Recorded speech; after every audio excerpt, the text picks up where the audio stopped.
എല്ലാരും ലൗഹേ നോക്കി ഉള്ളതുപോലെ പറഞ്ഞു കൊടുക്കും. മടവൂരാ ലൗഹും കലമും ഉഴുതുമറിക്കുന്നേ. എല്ലാം അടക്കി ഭരിച്ച് തിരിച്ചു മറിക്കുന്നേ. ഇതൊക്കെ ആരാ നിങ്ങൾ മനസ്സിലാക്കിക്കോളി. ലൗഹുൽ മഹ്ഫൂദ് വരെ തിരുത്താൻ അധികാരമുള്ള നേതാക്കളാണവര്. അതാ ശൈഖുന മടവൂര് ഇബ്ലീസിന്റെ കാര്യക്കട വെക്ക്. നിങ്ങളിറക്കിയ മൗലിദൊന്ന് നോക്കുക. ആ മൗലിദിൽ കാണാം വമിൻഹാ അന്ന ഖില്ലഹു അബ്ദുൽ ഖാദിർ അൽ ഇർഫാൻ. കണ്ടില്ലേ, വലിയായ അബ്ദുൽ ഖാദിർ എന്ന ആള് ശകായിലൈഹി മടവൂര് ശൈഖുനാന്റെ സമീപത്ത് വരെയാണ്. അന്നബിനി മിനൽ ബുഖ്മാൻ, എന്റെ മകന് സംസാരിക്കാൻ കഴിയില്ല. വലി ഫീ സംഇ കലാമിഹി ഖബ്ല മൗതി റഗബാൻ. എനിക്കൊരാഗ്രഹമുണ്ട് ശൈഖുന.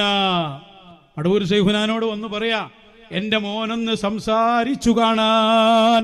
ഫഖാലൽ ഗൗസ്, മഹാനരായ ശൈഖുന പറഞ്ഞു, ലാ യതകല്ലം അലാ മാ ഫിൽ ലൗഹിൽ മഹ്ഫൂദ്. ലൗഹുൽ മഹ്ഫൂദിലുള്ളതനുസരിച്ച് ഈ കുട്ടി സംസാരിക്കൂല. ലൗഹുൽ മഹ്ഫൂദിൽ അങ്ങനെയാ എഴുതി വച്ചത്. വന്നത് വലിയാണ്. അവര് പറഞ്ഞു, ഖദ് റഅയ്തുഹു അയ്ളാ, ലൗഹുൽ മഹ്ഫൂദിലുള്ളത് ഞാനും കണ്ടിട്ടുണ്ട്. വ ഇന്നമാ അർജൂ മിൻക ഹല്ലൻ വറാഅൽ ലൗഹി.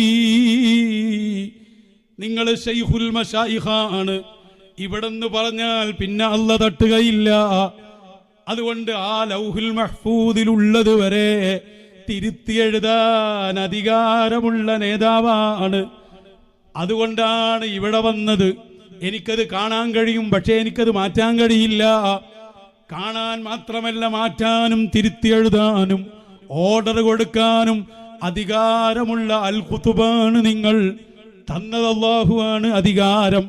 അതുകൊണ്ട് എൻ്റെ കുട്ടിയെ സംസാരിപ്പിക്കണമെന്ന് അങ്ങൊന്ന് തീരുമാനിച്ചാൽ പിന്നെ നടക്കാതിരിക്കുമോ? ശൈഖുന പിന്നെ കുട്ടിയോട് പറയാണ്, മോനെ സംസാരിച്ചോളൂ, ഞാൻ സമ്മതം തന്നിരിക്കുന്നു.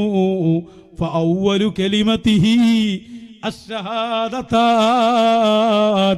സംസാരിക്കുകയില്ലെന്ന് ലൗഹുൽ മഹ്ഫൂദിൽ എഴുതപ്പെട്ട ആ സംഭവത്തെ മാറ്റിയിട്ട് സംസാരിക്കൂ എന്ന് ശൈഖുന പറയുമ്പോ കുട്ടി സംസാരിച്ചു തുടങ്ങി. അശ്ഹദു അല്ലാ ഇലാഹ ഇല്ലല്ലാഹ്